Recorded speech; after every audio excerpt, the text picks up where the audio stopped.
Okay, well, we've got a packed agenda. Maybe what I'll do is I'll start with the housekeeping items. Hello, everybody, and good afternoon. My name is Tracy Frost, and I work in the Office of Strategic Freight Planning. There are a few housekeeping items today. Please note that today's meeting is being recorded. The recording, along with the PowerPoint presentations and relevant materials, will be accessible on our CFAC webpage 2 weeks from this date, May 12th. To ensure our meeting is productive and interactive, we ask CFAC members and participants to comment in the chat or to use the raised hand feature to indicate they want to speak. Members of the public may also use the hand feature to express their desire to comment and may also submit comments in the chat. Although the moderator is able to mute participants, we kindly ask you to manage your microphone settings and to avoid unintentional disruptions. I will help call on the order of hands raised and questions in the chat. Today's agenda features 4 presentations, as well as important agency roundtable announcements from the California State Transportation Agency, the California Transportation Commission, Governor's Office of Business and Economic Development, and Caltrans Division of Transportation Planning. CFAC member roundtable announcements along with other partner organizations. With that, I'd like to hand it over to our CFAC chair, Marlon Flournoy. He's the Deputy Director of Planning and Modal Programs. All right, good afternoon. Just wanted to confirm you can hear me, Tracy?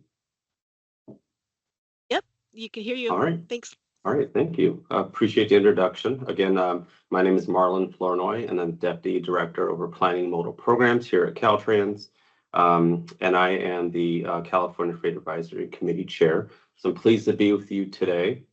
I also want to extend a warm welcome to all the attendees and the participants on the call. I also want to just take a moment to express my thanks to the freight team in the Division of Transportation Planning for helping to pull all of this together and make today's meeting possible. As a reminder, the California Freight Advisory Committee plays an essential role in shaping California freight and the development of freight transportation initiatives. In 2021, the Infrastructure Investment and Jobs Act, or EJA, expanded upon requirements included in the 2015 FAST Act that outline procedures for establishment of the state freight plans and the state freight advisory committees. To address and clarify the new requirements within EJA, US DOT issued a guidance document in January of 2023. In February 24th of 2026, US DOT's Office of Freight issued new guidance document to update and replace the 2023 version. According to the US DOT, the 2026 guidance makes changes to ensure consistency with the recent executive orders issued by President Trump and the US DOT orders issued by Secretary Duffy. The document also notes that the guidance is non-binding and compliance with DOT's recommendations is voluntary. The link to the Federal Register will be posted in the chat. Our vision and focus for CFAC in 2026 is to find opportunities to leverage expertise and to hear from our members. As part of our new vision for CFAC, we are proposing several changes to promote these opportunities. First, we're updating the purpose, roles, and responsibilities sections of the CFAC charter to align with Caltrans 2024-2028 strategic plan goals, which include safety, equity, climate action, prosperity, and employee excellence. We want to encourage our member agencies to attend scheduled CFAC meetings or to send an alternate on their behalf. Caltrans will send out reminders to member agencies that have missed 3 or more consecutive meetings. I do want to remind our member agencies that the current CFAC charter states that membership may be withdrawn if a member agency does not have a member or alternate present at 5 consecutive meetings. As part of our CFAC charter update, we are proposing to reduce the number of missed meetings from 5 down to 3 meetings.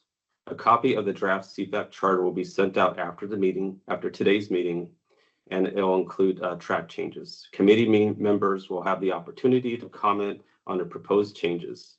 Please send any comments to the CFAC mailbox at cfac@dot.ca.gov.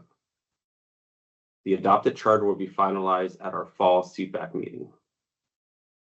Also, as part of our new vision to update and modernize CFAC, not only are we refreshing our CFAC charter to align with Caltrans 2024-2028 strategic plan goals, but we will also like to update the CFAC website to include CFAC member bios. Our CFAC support team will reach out to our members to request a short bio and picture in early May. In addition to our CFAC meetings, we would also like to solicit ideas for future webinar panels on any freight topic of significance. It will be an excellent way to gauge interest for various freight issues and help identify a path forward. The survey link will be posted in the chat, as well as follow-up email to all of our CFAC members. Please submit your ideas by May 29th, and our CFAC support team will review the survey results and identify top freight topics of interest and share out with our members. For those of you that aren't aware, the Division of Transportation Planning Freight Program produces a monthly freight newsletter and includes a wide variety of topics that we think are of interest to our readers. One additional feature that we would like to include in our monthly newsletter is a CFAC Spotlight, where we will highlight a CFAC member and the industry that they represent each month. Our freight support team will start reaching out to CFAC members each month at the beginning of May for a short interview to include in the newsletter. For our fall CFAC meeting, we are planning for an in-person meeting with a virtual option, most likely in Sacramento. This meeting will be held in October or November and will include a site visit. More information will be provided at a later date. I also want to extend a warm welcome to our newest CFAC members.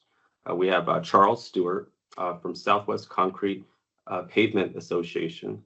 We have David Clifford from the Ventura Transportation Company, Frank Ramirez, who is doing some private consulting, Jake Wolford with JB Hunt. We have Candy Bronzy from Xylem.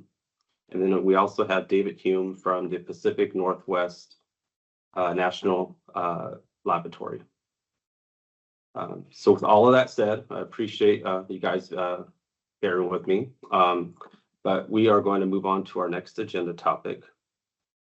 And it's agenda item number 3. And we're going to be covering our California Freight Mobility Plan 2027 update. So I am going to turn it over to Kaylin Pacheco.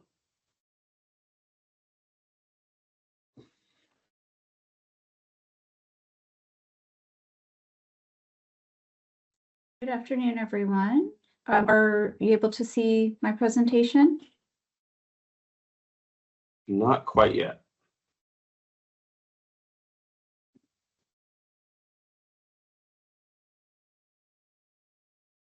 Again. We could see it now. Okay. Get it into presentation mode. All right. Well, good afternoon, everyone. My name is Kaylin Pacheco. I am the Office Chief for Strategic Freight Planning, and I'm here today to provide you with an update of CFMP 2027. If you have questions as I'm giving the presentation, feel free to put those in the chat. And if there's time at the end, I'll try to answer your questions or follow up after this meeting.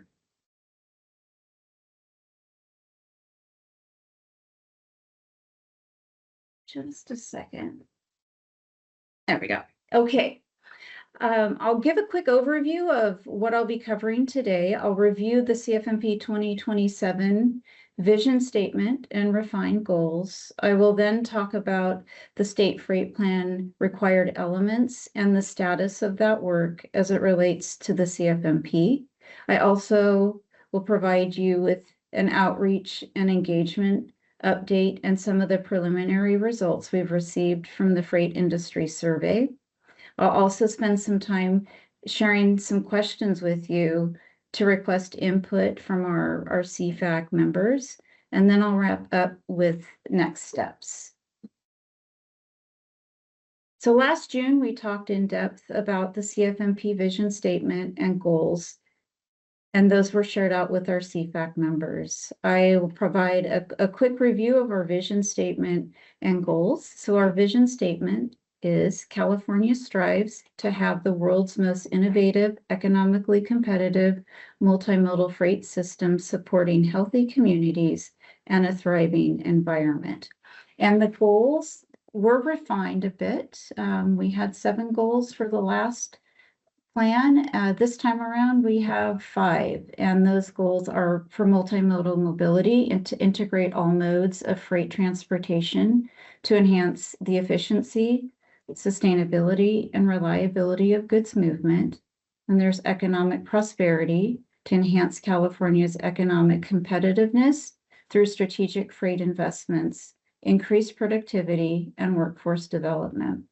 Then there's public health and environmental stewardship to responsibly evaluate and manage potential public health risks and to prioritize environmental preservation efforts to mitigate the negative impacts of the freight system. Next is safety and resiliency to protect people, infrastructure, and the environment by ensuring compliance with regulations, assessing risks, and preventing harmful outcomes. And finally, asset management to maintain and preserve assets and infrastructure through monitoring and risk management operations to enhance cost efficiency and system performance. We are in the process of developing objectives, evaluating our strategies that will tie to actions and implementation of the plan in the coming months. Sorry, it's not advancing. Give me just a second. There we go. 15 of the 17 federally required elements are a work in progress for CFMP 2027, and I'll spend some time talking about the federal requirements and the progress we've made so far. So the first one is to identify significant statewide freight system trends, needs, and issues. And these have all been identified in our draft plan so far for all modes. The second is to describe freight policies, strategies, and performance measures that guide California's freight-related transportation investment decisions. Freight policies were identified in CFMP 2023, and we're evaluating those policies. As I stated earlier, we are evaluating strategies that are actionable. Performance assessment and performance monitoring were included in CFMP 2023, which we are also evaluating for CFMP 2027 as they relate to the freight transportation investment decisions. Next is the multimodal critical rural facilities and corridors designated within the state under 49 USC 70103 and the critical rural and urban freight corridor designations within the state under 23 USC 167. So the National Multimodal Freight Network and the critical rural and urban freight corridor designations are currently up to date and have been completed for the plan. We do post these designations on our Office of Strategic Freight Planning website under the Division of Transportation Planning. So any additional designations that we receive will be included in the plan as well as updated on our website. And these must be reviewed and approved by FHWA in order to get those designations onto the system. And what we are asking for this plan is to receive those on or before December 1st, and they do need to be approved by that time in order to include them in the plan. Description for next is a description of how the plan will improve the ability of the state to meet national multimodal freight policy goals and the National Highway Freight Program goals. This requirement is under development and will align with the National Multimodal Freight Policy goals and the National Highway Freight Program goals. Next is a description of how innovative technologies and operational strategies, including freight intelligent transportation systems that improve the safety and efficiency of the freight movement, were considered. This element is also under development. We're working closely with other divisions and partner agencies to incorporate innovative technologies, operational strategies, and ITS into the plan. Caltrans recently completed the specialized truck corridor feasibility study, which identified innovative solutions and ITS elements on different freight corridor types throughout the state. This information will be included in the plan, and the final report for this study will be included in the appendix of the plan. Next, in the case of roadways on which travel by heavy vehicles, including mining, ag, energy cargo or equipment, and timber vehicles, is projected to deteriorate the condition of the roadways substantially, a description of improvements that may be required to reduce or impede the deterioration. So roadway deterioration has been thoroughly studied throughout California, and this is spelled out in the California Transportation Asset Management Plan and the State Highway System Management Plan. Both reports are in draft format. Once finalized, these findings will be incorporated into the plan. Next, an inventory of facilities with freight mobility issues such as bottlenecks within the state, and for those facilities that are state-owned or operated, a description of the strategies the state is employing to address those freight mobility issues. This element is in progress. We currently have a list of 8 national freight bottlenecks identified by the American Transportation Research Institute, ATRI, but we're working with Caltrans Traffic Operations to identify additional freight bottleneck locations in California. There will continue on with the remainder of the required elements. So the next is consideration of any significant congestion or delay caused by freight movements and any strategies to mitigate that congestion or delay. In addition to working on a list of bottlenecks, we've pulled freight flows from the Freight Analysis Framework, which also help assess congestion and delay in California. As part of FHWA's Transportation Performance Management Program, truck travel time reliability is evaluated through the system performance PM3 portion of this program. California is required to establish truck travel time reliability targets and provide mid-performance and final performance reporting. And these metrics are evaluated every 2 and 4 years. Final reporting is due in October of this year, and we'll review the results and include them in the plan. Next, a freight investment plan must also include a list of priority projects and how those funds are made available to carry out those that we're investing in. California develops a freight investment plan every 2 years in alignment with the Trade Corridor Enhancement Program. These projects are included in the freight investment plan, and they're reviewed and approved by FHWA. Once approved, the freight investment plan is amended into the most current California Freight Mobility Plan. Next, the most recent commercial vehicle parking facilities assessment conducted by the state under 49 USC 70202F. California has a statewide inventory of commercial vehicle parking facilities that are Caltrans owned. California recently completed the Jason's Law survey, which includes information about truck volumes and truck parking locations. Once the analysis is done for the survey, I know that all of the information has been collected throughout across the nation. This information will be pulled into a final report, and those findings will be included in the plan. In addition, Caltrans Division of Design is updating the Safety Roadside Rest Area Master Plan, and those recommendations will also be incorporated into the plan. And you'll hear more about the master plan update in just a bit. Next, the most recent supply chain cargo flows in the state expressed by mode of transportation. So supply chain cargo flows are pulled from the freight analysis framework. Preliminary data has been pulled, but a refresh of the data will be done later this summer, and that will be included in the plan as well. Next is then inventory of commercial ports in the state. An inventory has been completed and is in our draft format.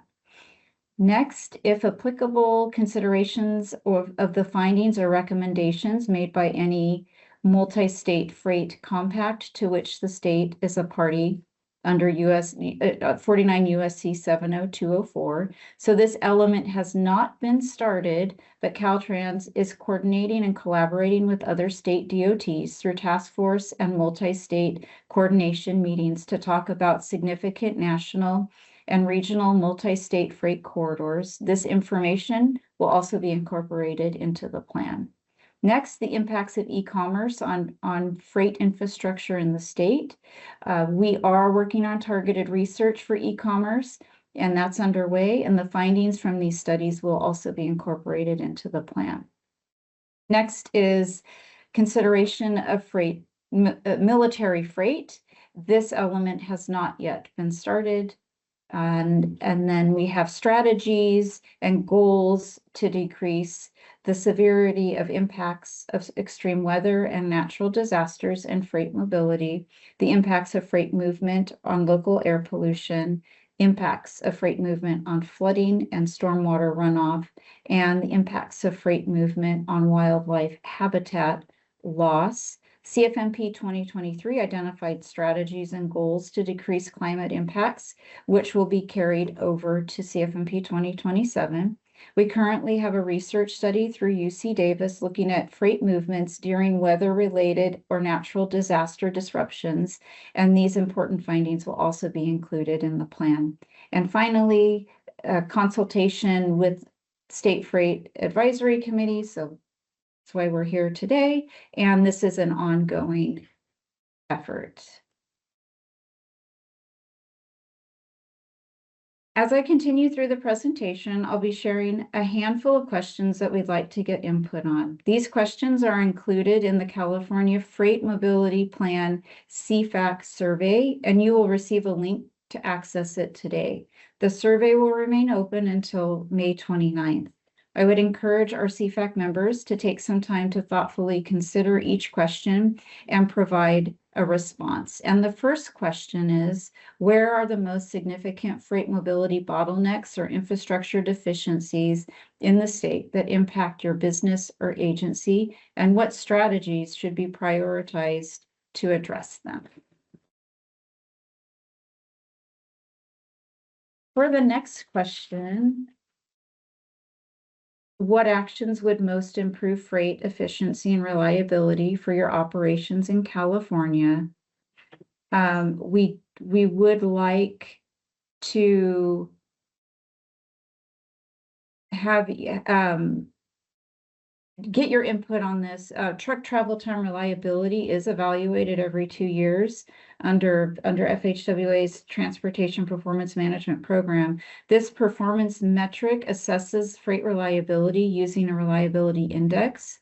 Caltrans coordinates with MPOs to establish the targets and coordinates on mid-performance and final reporting and to identify transportation improvements and solutions to improve truck reliability.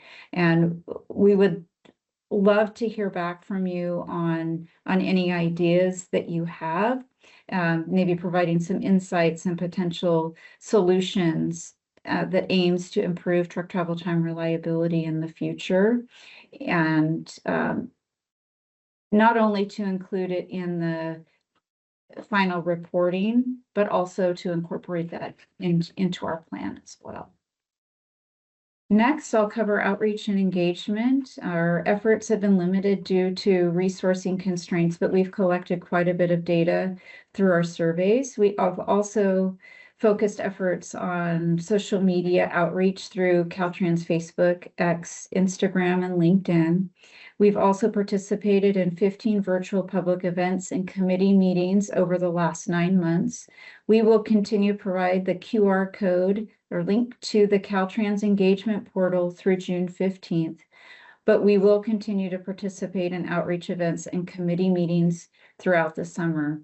We do want to wrap up our outreach by the end of, if not July, August at the very latest, so that we can compile all of our information and incorporate it into the plan. The next several slides, I'll be sharing some results from our freight industry survey. Our team is in the process of compiling and analyzing the data collected through our public and freight industry surveys. The next step is to analyze and summarize the results and generate infographics for the CFMP. The final reports for both survey instruments will be included in the appendix of the plan. For this particular slide, of the 298 participants who took the survey, the freight survey, 102 individuals responded to the freight sector, the industry sector question, and of those, 79 respondents stated that they work in the freight industry. Trucking represented the largest share of respondents at approximately 45%, followed by government agencies, 30%, and logistics warehousing at 12%. The remaining categories are agriculture, seaports, railroads, airports, community-based nonprofit advocacy groups, land use developers, professional associations or unions, tribal nations or government, and manufacturing. And collectively, that only makes up approximately 13% of the total responses so far. So as you can see, we need better representation from these other industries to better assess the freight industry sector. So evaluating the results from the previous slide, trucking, government agencies, and logistics warehousing make up only a small portion of the freight industries. If your industry falls within the category of agricultural, if you're associated with a seaport, railroad, airport, community-based nonprofit advocacy group, a land use developer, you belong to a professional association or union, a tribal nation or government, or manufacturing, we would like to schedule time to meet with you, to interview you. And the survey that we'll be providing, we would like to have you check the box in the survey so that we can reach out to you. For this slide, it does highlight the top freight movement priorities and concerns in California. Approximately 56% of the respondents state that freight movement in California has declined over the past 5 years. For the following categories, traffic congestion is the highest priority, then safety, security, then infrastructure funding, truck parking, and finally road and highway conditions. And those are the blue bars that you see on the slide. For concerns, those are in yellow. The concerns are truck parking as the top concern, then safety, security, and regulations, and traffic congestion and emissions. We will evaluate all of the responses and address them in the plan. On this slide, you'll see a ranking of freight infrastructure ratings and challenges on a scale of 1 to 5, with 1 being very poor and 5 being very good. Respondents identified aging infrastructure, lack of funding and investment, and advanced technology as more urgent than climate change or zero emission transition concerns. Once we have compiled all of the responses at the end of July, we will evaluate these responses and address them in the plan. Most freight infrastructure was rated at a 3 or lower. Airports received the highest rating at just above 3, while highways and land ports of entry received the lowest at 2.75 or lower. For the top industry pressures, freight industry pressures, we compiled the survey results from highest to lowest with environmental regulations, rising operating costs, and high initial investment costs identified as the most significant pressures facing the freight industry. Respondents also cited regulatory costs, regulatory requirements on workforce, and digital platforms and artificial intelligence as other important pressures or concerns. We will compile all responses at the end of July and evaluate these results and identify potential solutions in the plan. Considering the top freight industry pressures, respondents have provided in the previous slide, what specific issues or requirements within these areas create the greatest challenges for your organization? CFAC members, your insight will help us identify potential solutions. An additional question we'd like to have our CFAC members consider for freight and goods movement is, if the state could fix one thing in the next 5 years, what would it be? We look forward to seeing your responses to the survey questions. If you have any questions or technical problems opening the survey, please reach out to CFAC at dot.ca.gov and someone from our team will be able to assist you. For the public and industry survey information, most of you received the invitation to participate in the surveys last summer at our July CFAC meeting. If you haven't had a chance to take the survey, please scan the QR code to complete the survey. This survey is not to be confused with the one that I just talked about, which is the California Freight Mobility Plan CFAC survey. You'll receive a separate link for that. This QR code will take you directly to the Caltrans engagement portal to complete either the public survey or the freight industry survey. And if you have trouble accessing either of the surveys, again, just reach out to CFAC at dot.ca.gov and we'll provide that assistance. So for our next steps, we'll compile and evaluate the CFMP CFAC survey results to share out with our committee members. We'll continue outreach and engagement through the end of July, possibly into August, but the public survey and freight industry survey will close on June 15th. We'll share the results of both surveys in the coming months. Finally, we continue to work on the draft of the plan through the end of this calendar year. We'll provide you with another update at our fall meeting. I do want to let everyone know that our CFMP program manager position has been vacant for some time, but I'm excited to announce that we are in the process of bringing a new program manager on board in mid-May. This individual should be able to jump right in to lead and oversee the remaining elements and tasks for the plan. In the meantime, please reach out to me if you have any questions. Thank you. And if there's any time to take questions, I'm happy to take those now, but I'll do a time check with Tracy and Lale. We are at 2:05, and so I don't see any hands raised or chat questions, but maybe we can wait towards the end of the meeting if there's time, if we run out of time. Thanks, Kaylin. Great, thank you. All right, thank you, Kaylin. Appreciate it. So next up, we have our agenda item for TSIP Cycle 5. So this topic is going to be presented by Beverly Newman Burkhart, who is the Associate Deputy Director of the California Transportation Commission. So I'll turn it over to Beverly. Hey everyone, I'm Beverly Newman Burkhart and I manage the Trade Corridor Enhancement Program at the California Transportation Commission. I have a short presentation for you all on our progress for updating the 2026 Trade Corridor Enhancement Program guidelines. Can everyone see my screen?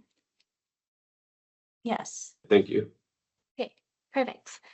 Okay, so I just wanted to give a very, very brief overview of the Trade Corridor Enhancement Program in case there are people on today's meeting who aren't familiar with the program. I believe you'll get a copy of these slides after the presentation, and there's a link to our webpage at the bottom of this slide where you can learn more about the program, and you can read our guidelines if you're interested. And you can also always reach out to me if you have any questions just generally about the program. So the Trade Corridor Enhancement Program is a competitive funding program that funds public freight infrastructure improvements on corridors that have a high volume of freight movement. The program receives about $400 million per year, and this includes diesel excise tax revenue from Senate Bill 1, as well as federal National Highway Freight Program funds. And then under statute, 40% of program funds are for projects nominated by Caltrans, and then 60% are for projects nominated by local or regional agencies. You can see the different eligible agencies on the slide here. So public agencies, Caltrans, obviously, and then private entities can also apply for funding, but they must have a public agency sponsor. Actually, I'll skip the eligibility part other than to say that the project must be in a regional transportation plan and, if applicable, a sustainable community strategy. And then eligible projects. So all projects must have a freight benefit, and we fund projects like port capacity and efficiency enhancements, rail improvements, highway improvements, border improvements, and zero emission freight infrastructure. So as I mentioned, we are currently going through the guidelines development process for our 5th program cycle. So our program guidelines are what govern program development and implementation. So they include the process that we use to select projects for funding, the evaluation criteria we use to kind of rank and rate the projects that we receive that are requesting funding. And then also the policies that we use that successful projects must comply with if they are selected for funding. Additionally, the guidelines also have guidance on different topics. So for example, we have an equity supplement that talks about kind of our expectations for like equitable engagement practices and equitable outcomes for projects. We're going through that guidelines development process right now, and we started our public workshops in November, and our last workshop is actually next Tuesday, a week from today, and I'll have a link in this presentation for the registration for that workshop if you're interested in attending. And just in general, to develop our guidelines, we work with lots of different types of partners. So Caltrans, public agencies, advocacy groups, community-based organizations, freight industry partners, and our Interagency Equity Advisory Committee. Okay. And then just in terms of the timeline, we expect to take our guidelines to the commission the draft guidelines to the commission in August, and then they will be adopted by the commission. Draft guidelines in June, and then adoption in August, and then after they are adopted by the commission this August, our call for projects will be released, and project applications will be due around Thanksgiving. I think it's November 20th. It's the Friday before Thanksgiving. Okay, so I just wanted to run through some key guidelines updates that we've been discussing since November. And on this slide, when you receive it after today's meeting, I linked all of the slide decks that have the most up-to-date language for these different updates. So I I wouldn't say we have any major changes to the guidelines this cycle. The biggest change is probably the implementation of the new Trade Corridor Enhancement Program strategy that was adopted through the Climate Action Plan for Transportation Infrastructure 2.0. And that document aligns with an executive order that was issued by Gavin Newsom in 2019 to align the state's transportation infrastructure funding programs with the state's climate goals. And the strategy that we were directed to include is to state that goods movement projects that mitigate passenger vehicle miles traveled impacts are more competitive for funding. So you can see after, if you want to check this out, the language that we are proposing to add to the guidelines on this. And just to be super clear, the Trade Corridor Enhancement Program does not evaluate on passenger VMT impacts, but we will be considering like any mitigation measures as part of the evaluation process. And that, like how we're considering that is included in the language. And if you go and read it and you have any questions, you can always reach out to me.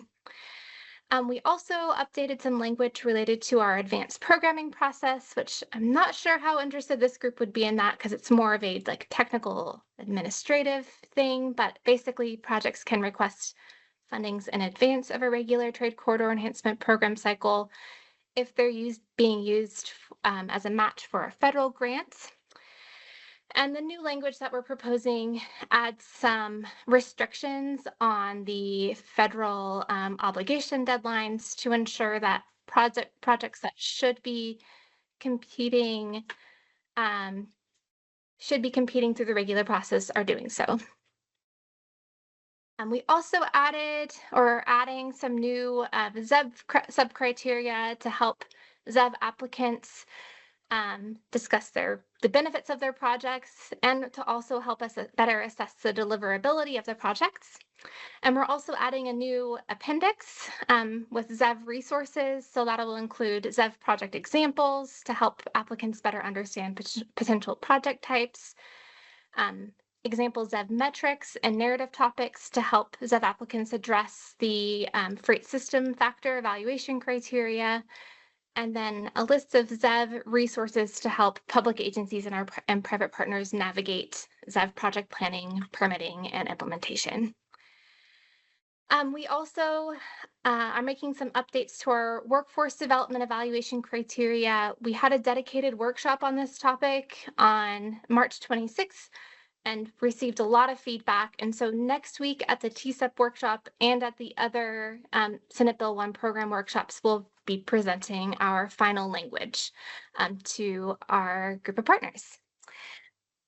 And then the only other kind of update is, or significant update is to the community engagement criteria and equity supplement. And I wouldn't say those are actually significant, but we're still working to kind of continue to strengthen our community engagement criteria and to also provide a lot of resources and ideas and examples in our equity supplement. And so we had a public workshop on that on April 16th and, April 15th. That's what it says on the screen. And we are also working with our Interagency Equity Advisory Committee to update that. And all of the updates that we're making, I would say, are pretty minor, but it's mainly just kind of adding some more questions or sub-questions to help our applicants explain their community engagement processes and also the equitable benefits of their projects. And our final TSEP workshop, as I mentioned previously, is next Tuesday, May 5th at 10 a.m. And I think I saw someone ask if we could add that to the chat, and I can do that after I stop talking. I'll add that. And during that workshop, we'll mainly be discussing kind of clarifying edits to the guidelines, and then also recapping some of these topics that I've listed here. And just one final thing, I know I'm probably at or over time at this point.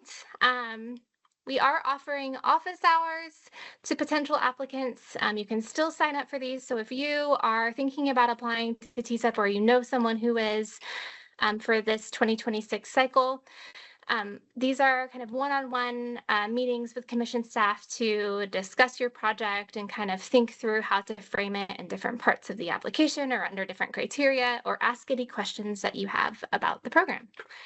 So that is it. As always, you can reach out to me if you have any questions. And thanks for the opportunity to present today.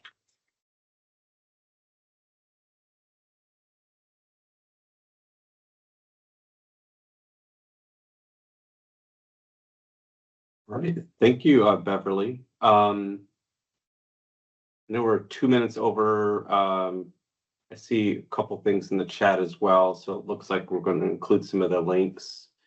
But any questions, just really quick for Beverly before we move on? All right. Well, thank you, Beverly. Really appreciate you. Thank you. All right. So next up on our agenda, we're going to be providing a TSEP SB1 update. And so Treasurer Acevedo is going to be presenting that, and Treasurer is the Acting Investment Planning Manager from the Office of Strategic Investment Planning. And so if you're ready, Treasurer, you can go ahead and start at any time. Awesome, thank you. Let me see if I can share my screen really quickly. Can you guys see my screen?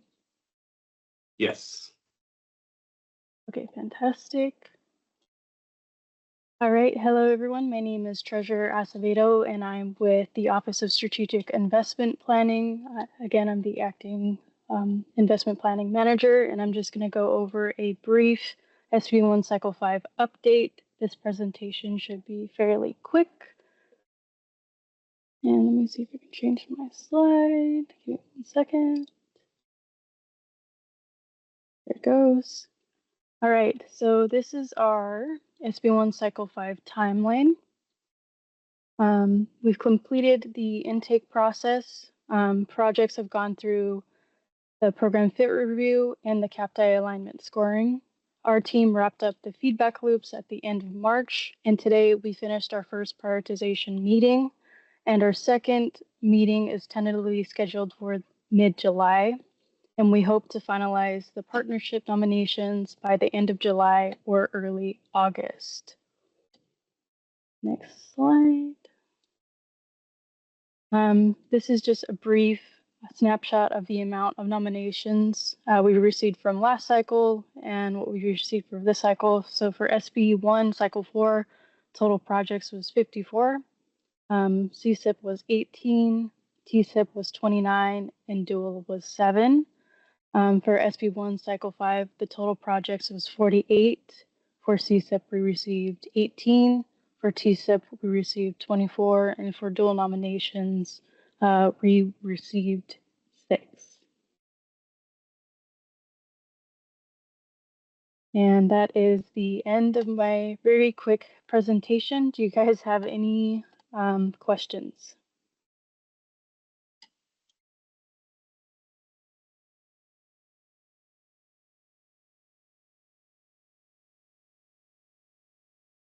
Quite a bunch.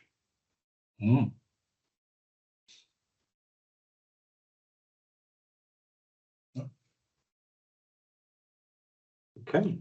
No hands? I am seeing none. If you guys have any questions, feel free to reach out to me and I will try to provide the answer as best as I can. Okay. Thank you, Treasurer. Appreciate you. Thank you. Next up on our agenda, so we're going to get an update on our safety roadside rest areas. And so with this topic, it's going to be presented by Rick Cole, who is a senior landscape architect. Also, we have Chris White, who's with Kittleson and Associates. So I'll turn it over to Rick. All right, let me see if I can share here.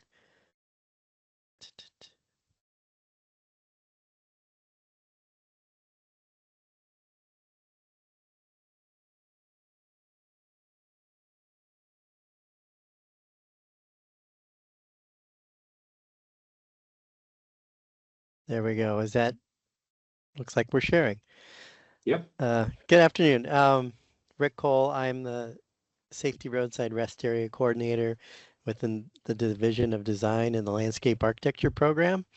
And as you mentioned, Chris White is here to help present. She's with Kittleson Associates. So Caltrans, we currently have 86 rest area facilities with there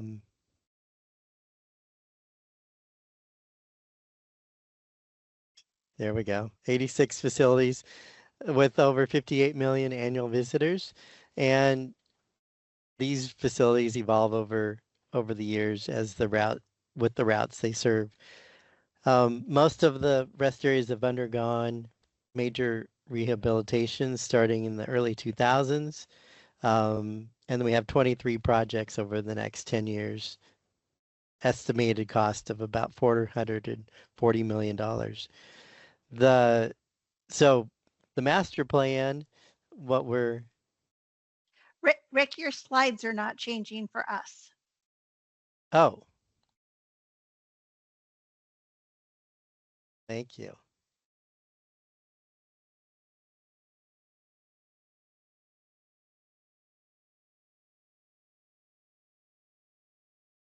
Why am I not? There we go. So yeah, that just is just a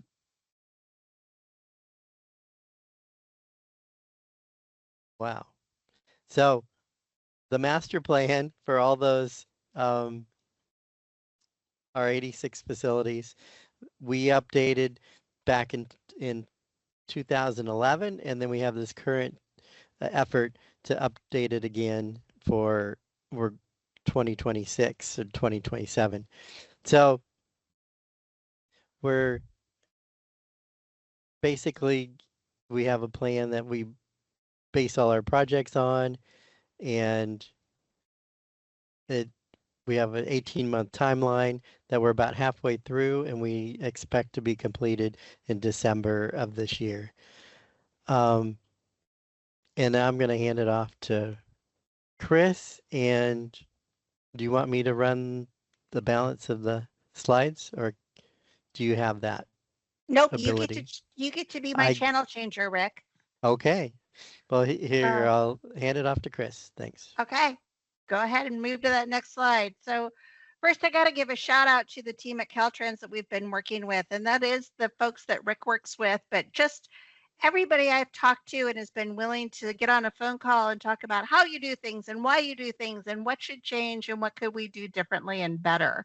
It has been a joy, and I'm going to miss a lot of you folks when I'm gone or when we're done with this project.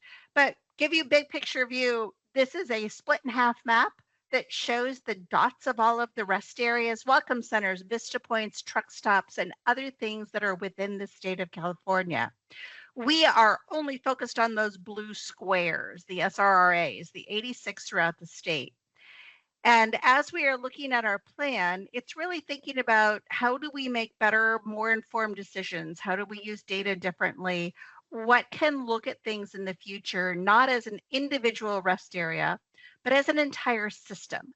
And how do we make that system more approachable, more effective, more context sensitive, and support larger goals across Caltrans and the state of California? Next slide, please.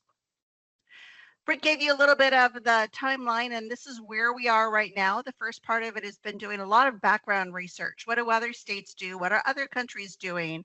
What do we want to achieve? What data can we get? What data are we missing? How do we put these all together to come up with something that is not a list of to-do items, but is instead a strategic plan on how things roll out over time? And where do we need pivot points, reevaluation points? How do we make these really informed decisions? I think about this a lot like dominoes. You know, if you knock the first domino down, you can often see where the second one goes. But at some point, we lose track of how the dominoes spread out. So we want to create those tools that give a little more insight into that. So let's start with what we did in the beginning, and that is the background research. The next slide. This was reading through lots and lots and lots of documents and pulling things out and seeing where we found something that was not only interesting, but relevant to this project. How did this forward? How do we push forward with our goal, or where did something not quite match? We also spent quite a bit of time collecting data. We went out to 22 different locations. You see them in the fuzzy chart there. 22 locations that included along the freeways and sometimes off on a side little place that's in a vacation spot. We put in pole cameras and counted vehicles going in and out, but we also talked to people. And we're going to talk more about that in just a minute. Then we also looked at what else we can pull to make that fancy map that you saw on the first page. Where did we find unauthorized truck parking from the folks working on the freight mobility plan? Where are we seeing EV chargers that are not only done by Caltrans, but are also being put in private locations? Where are we seeing things change?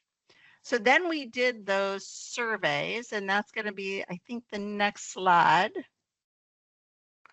Oh, no, I'm still going to talk about parking counts. Kittleson is a transportation engineering firm, and we collect data about how vehicles move. So you better believe that this report has lots of cool charts about how vehicles move. So the heat chart on the left is showing you what we found as traffic count by time of day. You know, a lot of us went into this thinking that when we talk about truck parking in particular, we're assuming that that's overnight.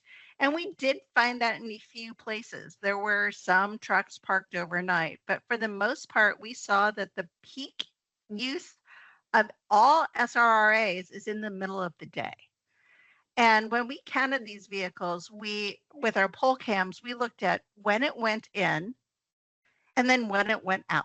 So we could start to draw some conclusions on trucks, cars, buses, campers, cars pulling boats, all sorts of other things to understand how long people stayed there. And what we found is for the most part, they were there 20, 30 minutes. We had some vehicles that were there for 4 hours, cars. We had other vehicles that were there for 4 to 6 hours, mostly trucks, sometimes a camper. And that's what you're seeing on the chart on the right too, is how those kind of laid out over time to help us determine demand. So when we think about adding parking, it's not just adding parking for parking spaces, but adding parking in peaks. One of the things that we're really interested in is how does that change seasonally? We did these counts and surveys in October.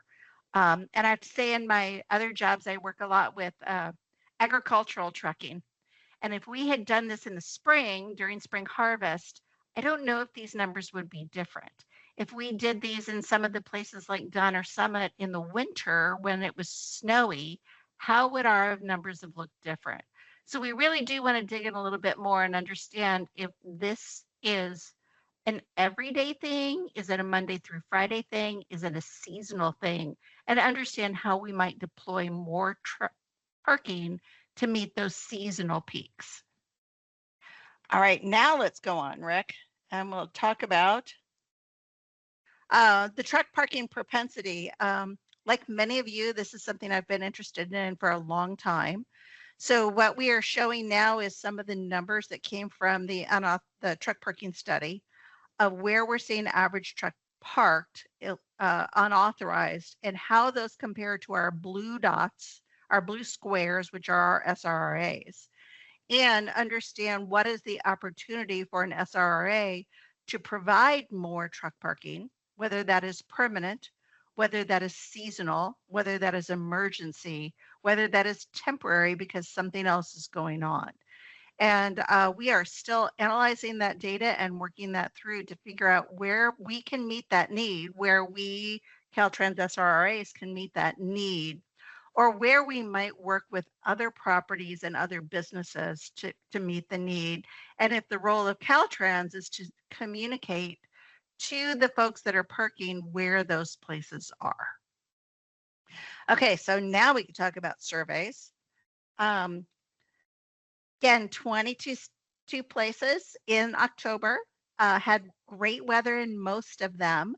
We collected information from people who were stopping by over 2 days. So it would be an afternoon one day, a morning the other, to try to get a little bit of difference of opinion.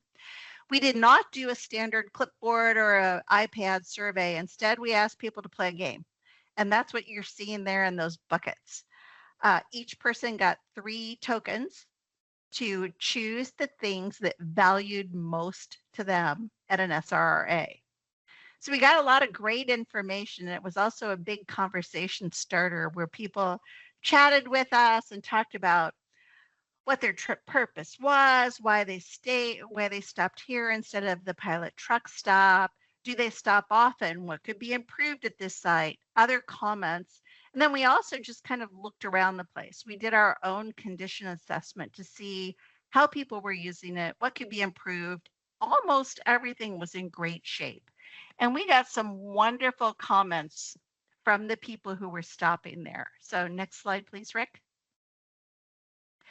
What they told us by and large is that they found SRAs were reliable, clean, and safe places that they could stop and go to the bathroom and empty the garbage can and let their dog go to the dog park and walk around a little bit, enjoy some of the scenery at the SRAs.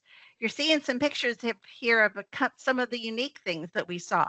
We saw quite a few different folks, trucks and cars, using the parking lot to make some minor road repairs, like this flat tire that you see going on. We also saw a lot of car charging, and as an EV driver myself, free charging is awesome charging. We heard people say over and over again that the SRAs were clean, they were safe, they felt comfortable being there, but they also talked about a need for more lighting. Security cameras would help them feel better, particularly for the folks that were sleeping in their vehicles. And the number one thing that they asked for is more clarity on when a SRA was closed.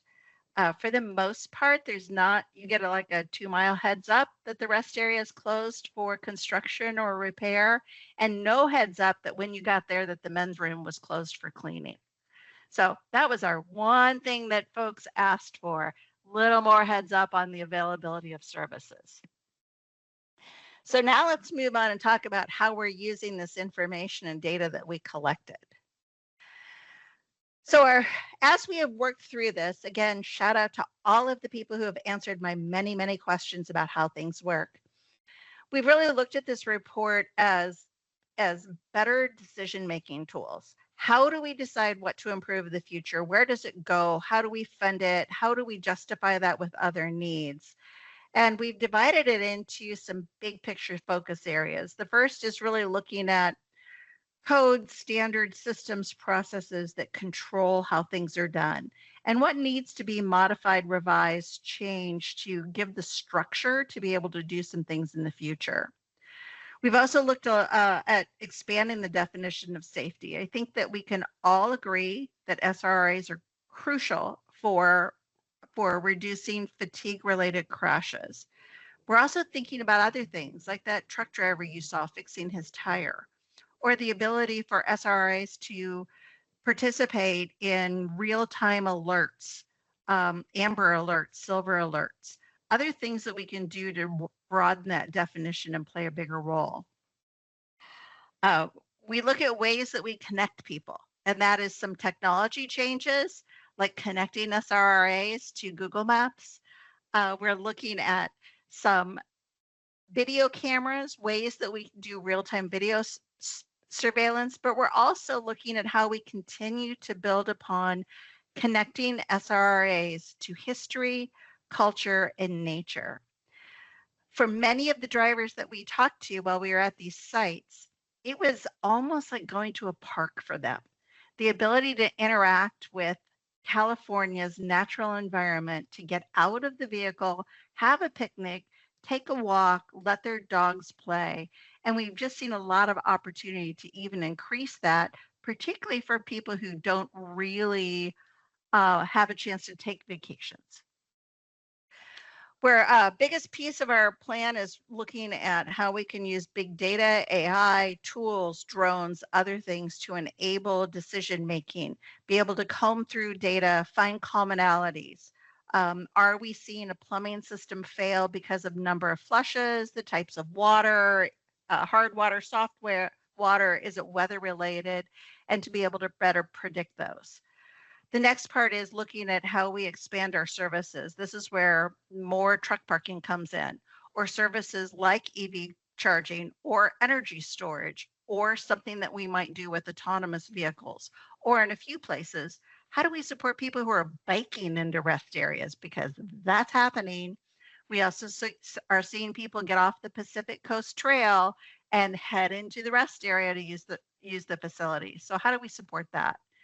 And then our last big piece is just thinking about a changing climate and how we adapt. Is it different landscaping? Is it new materials? Is it more shading in places that are going to get hot? Is it bigger drainage systems for places that are going to get harder storms in the future? All right, next slide, please. I'm almost done, y'all.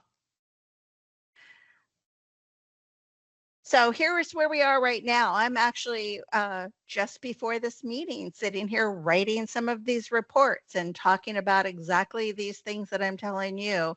Is we're putting our text together right now. Then we're going to surprise Rick and give him approximately 237 pages that he has to review. No, just kidding. We are putting these things together. We'll have them in by hopefully end of May, early June, have a few months for reviews and revisions. We are expecting revisions because we don't work for Caltrans and there are things that we are still learning about how things work together. And then we expect to have our final plan update done by October. This final plan is not a final plan, though. It is an action plan. It's a starter for how we move forward from here. And we really think about these plans as set in stages. We think about the things that need to be done first. And if those things are successful, then we move to the next set of actions. If that thing wasn't successful, then we go to plan B or we pivot and we say, this is just not feasible. But when we get to that next set of actions, which I think of as is getting ready, we get all those get ready things in there, then we're setting ourselves up to really implement. At that get ready, implement stage is where we think the next master plan will come in. So this is something that will build on itself over time.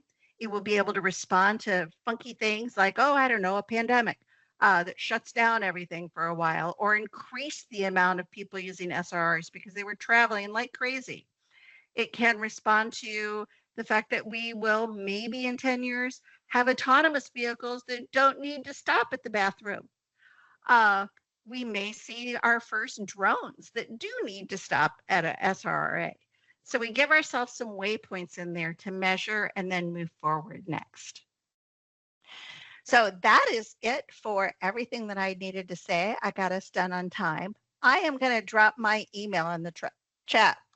If you have ideas, questions, things you love about rest areas, things you hate about rest areas, anything that you want to clarify or a brilliant plan that you think needs to be implemented, email me. I want to hear it all, but I want to hear it by the end of May so I can give it to Richard for the 243 pages he's going to have to review. I see a question from Nick. Oh, I'm sorry, Tracy, you were supposed to triage. That's totally okay. Go for it, Nick. You can ask your question. Hi, good afternoon. Nick Chappie with the California Trucking Association. Greatly appreciate the work you're doing on SSRAs. You know, one thing I do want to express, especially from the trucking industry, you know, the points you touched on here today, there's a lack of truck parking and legal truck parking within the state. You know, with limited facilities that are available to truck drivers, you know, there's a growing concern over these closures that are happening, either due to construction or emergency construction, at some of these facilities.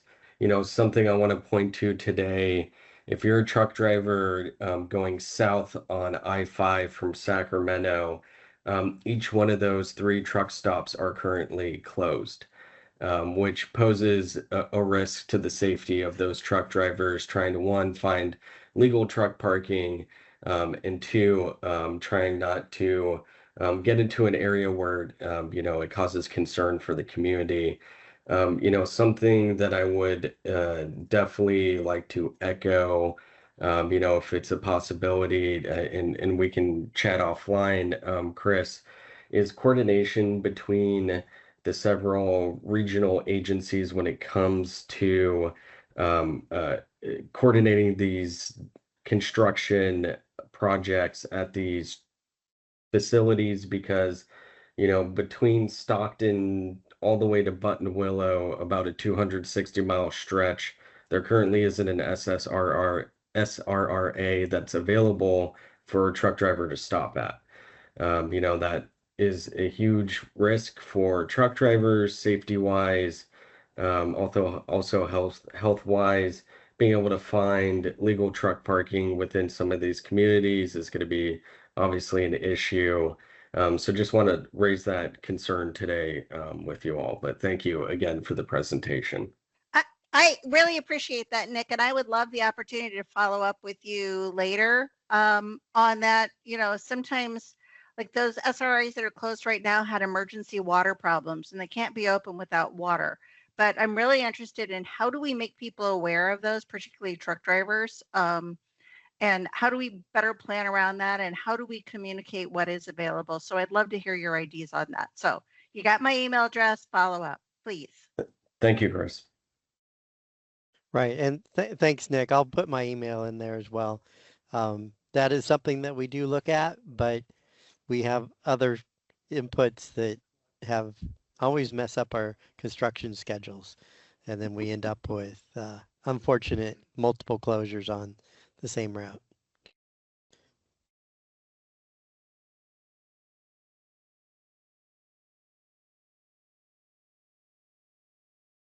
I'm not seeing any more hands raised or questions in the chat. Okay, I'm going to tell you guys our secret that we learned for public outreach and engaging people in public.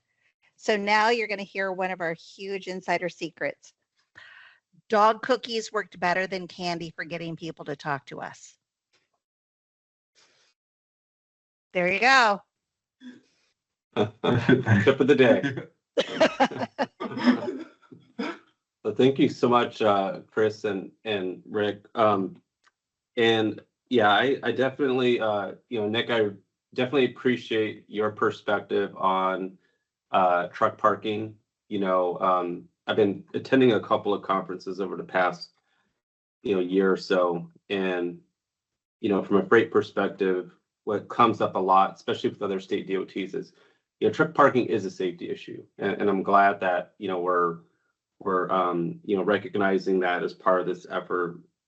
Also, I want to just acknowledge your guys' work with the just surveying the users of this system. So I'm not sure Rick, if we've done that in previous master plans, but anytime we can have a system that's more user friendly and we're actually getting feedback, I think that's a great thing as well. And then I also just wanted to acknowledge, and this may not mean much for you guys on the call, but just from an internal perspective, while Rick is in division of design, this has been a collaboration with traffic operations, with planning, maintenance, and that's like a big deal for us to be able to all kind of come together and collaborate, because we all have a role in this process, and the more that we can collaborate, the better outcomes that we can actually see from these efforts, and we're all swimming in the same direction. So just wanted to thank you guys all for the work, and looking forward to the continued collaboration. Yeah, yes, thank you for that. And we have done surveys before, but I just wanted to say that I think the collaboration on this exercise has been stepped up a bit from the past. So I think that's we're going in the right direction for that. Excellent. All right. All right. Sounds like a plan. All right, so thank you guys again. Appreciate you joining. More than welcome to stay on. We are due for a break. So we'll go ahead and reconvene at 2:55, where we have our agency roundtable updates. So 2:55 we'll reconvene. So thank you. All right, it is 2:55. So welcome back. So we're going to proceed with our next agenda item 8, which is our agency roundtable updates. In this segment, we're going to allow partner agencies to share the latest freight-related news from their respective offices. And so today we're going to be hearing from CalSTA, CTC, GoBiz, and Caltrans. So we'll begin with the California State Transportation Agency, Dr. Christine Casey, who is the Deputy Secretary for Freight Policy. So Christine, are you there? I am here. Thank you, Marlon, and good to see all of you freight friends. I saw that Bonnie Lowenthal was on the call earlier and she had to drop off. I received a note from some folks that were not able to attend because of the passing of a father figure in the freight world. So I wanted to take a moment to share what I learned from those that knew Norman Fassler Katz. He was the original staff for the Assembly and Senate Select Committee on Ports. And it's fitting that his memorial is this afternoon during our CFAC gathering because he was instrumental in sort of the precursor of the CFAC, which was the Cal MITSAC, if folks are aware. I did have to look that up. The California Marine and Intermodal Transportation System Advisory Council. And so, of course, our friend Bonnie Lowenthal, who authored AB 14 and is the mother of CFAC, was very good friends with Norman. And so condolences to Norman's friends and family. But as I said, very appropriate that we created a conflict for Norman in the spirit world between his memorial and the CFAC meeting. So with that, I'll move on to our agency updates as well. Caltrans is going to speak to some more specific PFIP updates, Port and Freight Infrastructure Program updates, but we are working actively with Caltrans and project awardees and sponsors to address some challenges in procurement and contracting, long lead time equipment for zero emission projects, and permitting and utility coordination issues. And we're increasing our coordination to improve schedule alignment, identify project risks early on, and support timely reimbursements and fund utilization.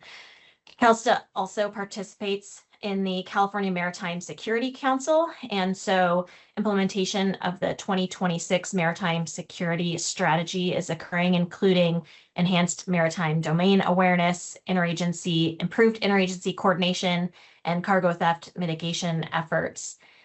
We are at CalSTA currently in planning phase with other agencies that are also present today, namely the Governor's Office of Business and Economic Development, the California Air Resources Board, and the California Energy Commission to host a workshop on aligning zero emission on-road incentives. And so if you have not heard about it, that is okay.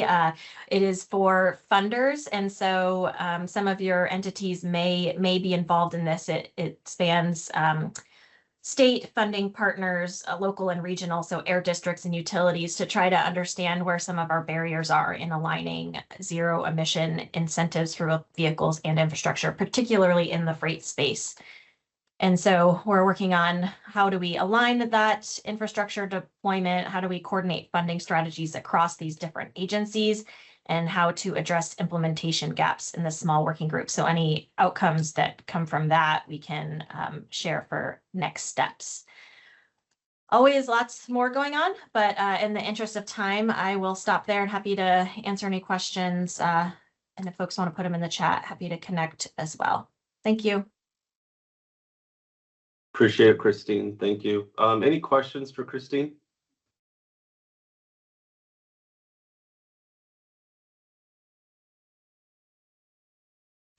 All right. Thanks again. So next we're going to hear from California Transportation Commission. So we have Beverly Newman-Burkhardt, Associate Deputy Director. So whenever you're ready, Beverly. Oh, sorry. I just closed my, there we go. All right, I don't really have any updates besides what I presented on earlier. So just as a reminder, there's a trade corridor enhancement program working up next week. The registration link is in the chat. We expect to, I didn't say this before, we expect to post the draft guidelines by June 12th on our website, but you can see all of our proposed edits using the links that were in the presentation from earlier. Basically on our website, any of the workshops that we've held, they contain all of our proposed, the presentations contain all of our proposed edits to the guidelines so far. And again, adoption will be in August. The call for projects will go out, and we expect the applications to be due around Thanksgiving. I'm happy to answer any questions.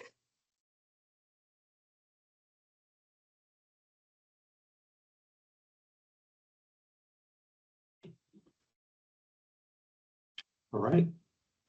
Thank you, Beverly. Much appreciated. All right, next we have GoBiz. So we have Jeremy Lee, who is the Infrastructure and Economic Coordinator with GoBiz. So Jeremy, whenever you're ready. Everybody, quick update on the Containerized Port Interoperability Grant Program. For anybody who's not familiar with it, this program was created to improve how California's containerized ports store and share information with the goal of making the movement of goods more predictable and efficient, and to avoid supply chain disruptions like ones that were experienced during the COVID-19 pandemic. Historically, each port has maintained their own system, typically very siloed and not necessarily on the cutting edge of data storage and technology. So this hopefully, this program is kind of coming into its final stretch with most of the development complete. Now we're in the proofing phase and the adoption phase, trying to get all stakeholders from terminal operators to the motor carrier communities involved in some of the upgrades. Again, most of the foundational work is done, so we're coming into reporting and metrics.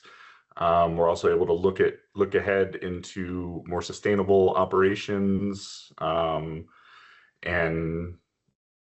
yeah, that's kind of about it on there. We're just wrapping up, and reporting and data goes through the end of the year. If you have any questions on the program, I'm happy to help or connect one-on-one, or if there's anything GoBiz can do, don't hesitate to reach out. Thanks. All right, thank you, Jeremy. Any questions for Jeremy? Appreciate the update on that tracking system. It sounds very interesting. Frank?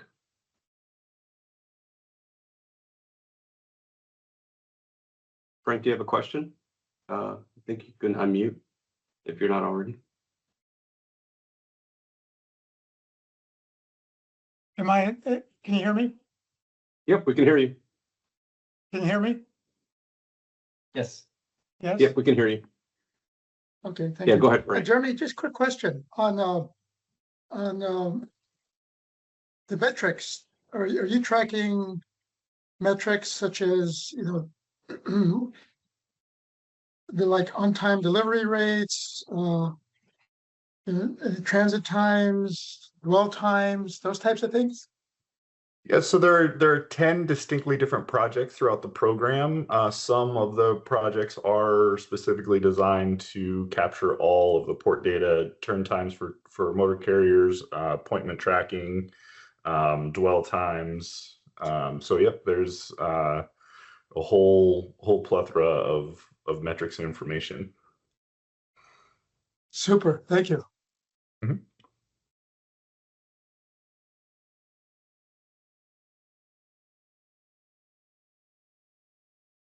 All right. Thanks, Jeremy. Much appreciated. And thanks, Frank, for the question.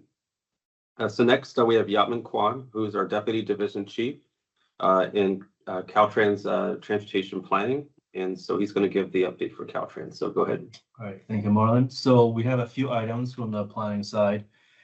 First off, the Sustainable Transportation Planning Grant for the 26 and 27 cycle. We are currently completing evaluation and preparing for award announcements, which are scheduled for mid to late May. Additional award letters will be sent to agencies receiving an award, and a non-award email will be sent to the agencies not receiving an award. For the 27 to 28 cycle, the application guide will be updated. This includes 2 initial public workshops, a 30-day public comment period, and 2 final public workshops. Release of this application guide and call for applications scheduled for mid-August. We are also working to update our interregional transportation strategic plan, the ITSP, this is a statewide comprehensive multimodal plan that provides policy, framework guidance, and project identification and prioritization for interregional transportation system. The ITSP serves as a guiding document for programming the ITIP, which is the Interregional Transportation Improvement Program. We had a kickoff on April 2nd with our stakeholders, and we are planning to do additional outreach as part of this effort. Next, we have the Maritime Administration, MARAD, fiscal 2026 Port Infrastructure Development Program, PIDP. MARAD released the partial NOFO for PIDP in December of 2025, followed by a full NOFO on March 26. The deadline for the application is June 1st. Funding available is about $488 million for 2026 funding cycle. MARAD has not officially stated a definitive award date based on historical patterns. Fiscal 2026 PIDP awards are likely to be announced in late fall. So Caltrans, we do provide letters of support for our freight partners in the space. Caltrans previously initiated a statewide call for letter of support. And since the full NOFO was released and the application deadline has been extended, we are actively soliciting additional requests for interested ports and agencies until May 1st. Applicants should receive the letter of support by May 20th. We ask committee members to help identify and reach out to our potential applicants and share information about the PIDP opportunity. So I'll conclude with that. There are more detailed notes to each of these items I presented, and I'll be attached to the meeting notes shortly. So thank you. All right. Any questions for Yatman?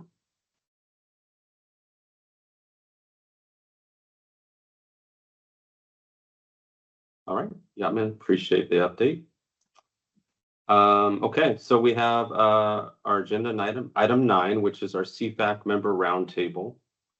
So this is a chance for information sharing. So if there are any CFAC members who wish to contribute, please use the raise hand icon and Tracy will call on you in order.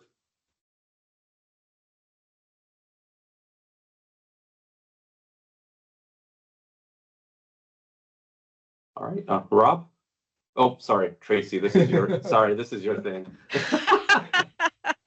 No, that's good. Rob, go for it. Just real quick, the Shafter Inland Port is progressing. There's a $100 million construction project going on a rail ramp yard right now. They're laying additional track, and they already have over 600 containers in the container depot where they're doing street turns between the location there in Shafter and the Port of LA Long Beach.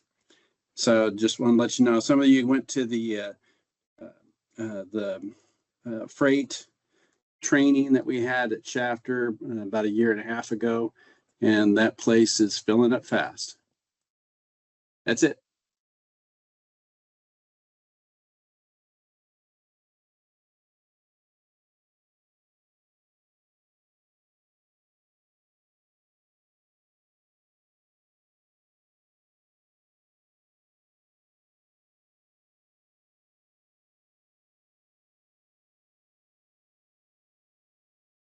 I don't want to step on your shoes, Tracy. Go for it. Go for it, Marlon. Oh, so yeah, do we not have any more updates? Christine, did you want to go for it, Christine?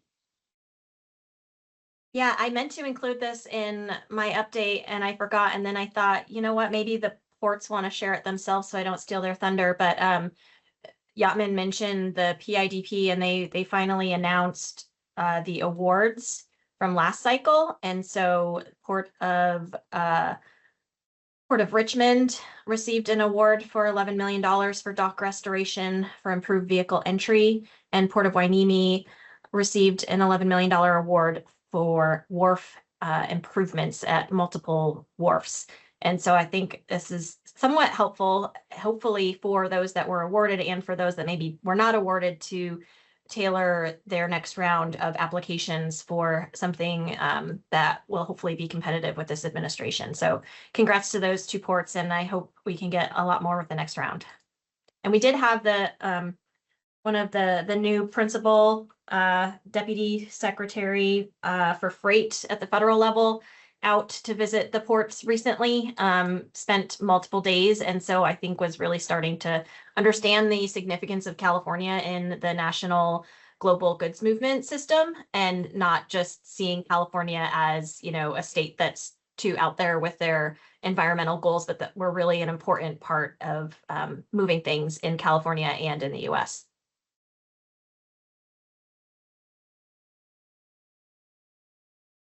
Yeah, thanks for that update, Christine. All right. Yeah, so I'm this not takes seeing us. any more hands raised or chats. Okay, excellent. Thank you. All right, so this takes us to our last agenda item, or agenda item number 11, which is our meeting recap and adjournment. So first of all, I just want to extend my gratitude to all the speakers. The information you provided was really helpful. So hopefully our CFAC members felt the same way. I also want to thank the CFAC members for your participation, and also our agency partners for your efforts and being a part of this advisory body as we work towards a more sustainable future for freight. Thank you all for your participation. Please don't hesitate to reach out to our team if you have any thoughts or questions. And before we go, also, I just want to turn it over to Kaylin Pacheco to see if there's any action items that we had noted today. Thank you, Marlon. Yes, I do have a number of action items. So first is update the CFAC website and add our member bios that will start in early May. Second is submit any ideas for future freight-focused webinar panels by May 29th, and that is the CFMP CFAC survey link that has been posted in the chat. Develop a CFAC spotlight feature in the freight newsletter, where we'll begin highlighting members and their industries they represent, and we will start this process also in May. Next is to plan a fall CFAC meeting. We don't have that date yet, but it will most likely be October, November timeframe, and that will be a hybrid meeting. We're planning to do it in person and with a virtual attendance option. Next, Caltrans will distribute the Federal Register guidance on state freight plans and state freight advisory committees. That has also been posted in the link, but we'll also share that out. And we'll share out the revised CFAC charter with members by May 12th. Provide CFAC members the opportunity to review and comment on the charter up to 1 month prior to the next CFAC meeting, and additional information will go out about that. And we'll distribute the CFMP CFAC survey. And finally, CFAC members will have until May 29th to complete the CFMP CFAC survey. If I've missed anything, please let me know or post it in the chat. But that's what we have noted. Thank you. Okay.